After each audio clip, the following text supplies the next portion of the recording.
Hello दोस्तों, I welcome you and another episode of know stocks with Pratham. आज दोस्तों हम लोग बात करेंगे कुछ डिफरेंट टॉपिक पे। तो आज हम लोग बात करेंगे क्वांट एएमसी ने अपना एक नया म्यूचुअल फंड लॉन्च किया है। सेक्टर फंड है वो, उसका नाम है क्वांट टेक फंड।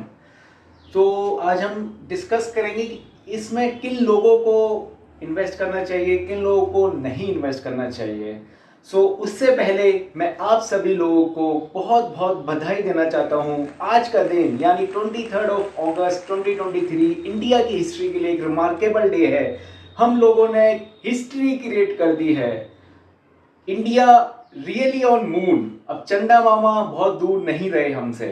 ओके, तो मैं आप सबको इसके लिए बधाई देता हूं। आज का दिन सही में हमें बहुत खुशी देने वाला दिन है। ओके दोस्तों, तो अब हम वीडियो पे आते हैं। तो जैसे कि मैंने आपसे कहा कि क्वांट ने एक नया फंड लॉन्च किया है, क्वांट टेक फंड।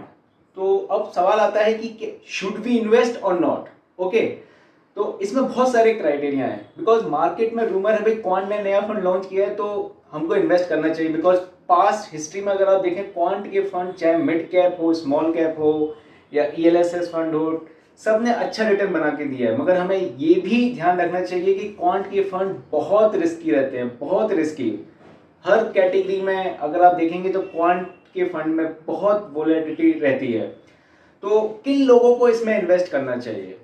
जैसे कि मैंने आपको बताया ये एक सेक्टोरल फंड है जो टेक्नोलॉजी बेस्ड पर डिपेंड करता है। तो ये ऑल पहले ही बहुत रिस्की हो गया, आप समझ रहे हो। चलिए हम बात करते हैं, थोड़ी डिटेल में बात कर लेते हैं। तो अगर देखते हैं तो इसमें मिनिमम इन्वेस्टमेंट जो अमाउंट है, जो सिप की अमाउंट है, जो स्टार्ट होगा 1000 रुपये से। और इसमें मिनिमम फॉर फर्स्ट इन्वेस्टमेंट 5000 से है। और अगर इसमें देखें तो कोई एग्जिट लोड इसका नील है। और अगर मैं और इसके बारे में देखूं तो ये फंड 22 अगस्त यानी कि कल लॉन्च हुआ था और इसका एंड डेट है 5 सितंबर। और अलॉटमेंट डेट जो होगी इसकी 11 सितंबर है और इसका करंट एनएवी 10 रुपये है। जो बेंचमार्क जो इसका रखा गया है इस स्कीम का वो है एस&पी बीएससी टेक टीआरआई। और इस फंड को देख रहे हैं संदीप टंडन जी हमारे, अंकित पांडे, संजीव शर्मा, वत्सव सिंघई। ये सब लोग इस फंड को टेक केयर करेंगे। अब हमें डिसाइड करना है कि किन लोगों को इसमें इन्वेस्ट करना चाहिए। देखिए, सबसे पहले अगर आपके पोर्टफोलियो में आईटी फंड ऑलरेडी है तो मैं आपको एडवाइस करूंगा कि आपको इस फंड में इन्वेस्ट नहीं करना चाहिए। क्योंकि ऑलरेडी जब अगर आपके पोर्टफोलियो में आईटी टेक्नोलॉजी है तो कोई ज़रूरत नहीं है एक और फंड को अपने पोर्टफोलियो में ऐड करने के लिए।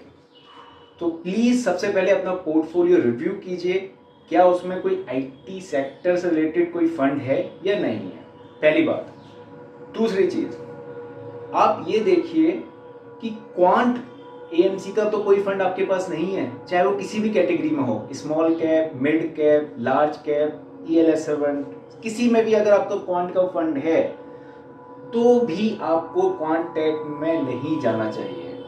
क्योंकि हम जानते हैं क्वांट में ज़्यादातर फंडों में ओवरलैपिंग बहुत ज़्यादा होती है और ये ऑलरेडी बहुत रिस्की है। तो अगर आपके पोर्टफोलियो में एक क्वांट का फंड है तो कोई ज़रूरत नहीं है इस एक फंड और लेने की। ओके, थर्ड, अगर आपके पोर्टफोलियो में आप रिव्यू कीजिए, चेक कीजिए जो आपके एग्जिस्टिंग जो फंड हैं, चाहे वो स्मॉल कैप हो, मिड कैप हो, लार्ज कैप हो, उनमें कितना परसेंटेज, कितना वेटेज आईटी सेक्टर से बिलोंग करता है।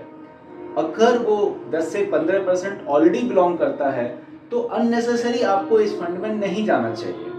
क्योंकि ऑलरेडी आप आईटी सेक्टर की कंपनियों में इन्वेस्ट कर रहे हैं तो कोई ज़रूरत नहीं है कि अलग से एक फंड और लें उसमें। क्योंकि सेक्टोरल फंड अपने आप में एक रिस्की फंड होते हैं, तो कोई ज़रूरत नहीं है।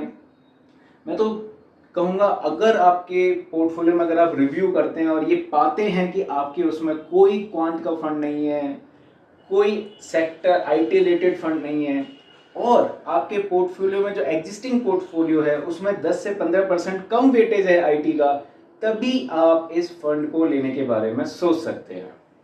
और एएमसी का ऐसा दावा किया जा रहा है कि ये फंड टीएमटी स्ट्रेटेजी को फॉलो करेगा, मतलब इन technology, media and telecom. So TMT strategy means technology, media and telecom. So as per AMC this is the first fund जो इस टेक्नोलॉजी को फॉलो करने वाला है। मगर ध्यान रखिए ये एक सेक्टर फंड है, और अगर आपके पास ऑलरेडी आईटी फंड है, चाहे वो एसबीआई हो, चाहे वो टाटा डिजिटल हो, चाहे वो आईसीआईसी प्रूडेंशियल टेक्नोलॉजी हो, कोई ज़रूरत नहीं है इस फंड में जाने की।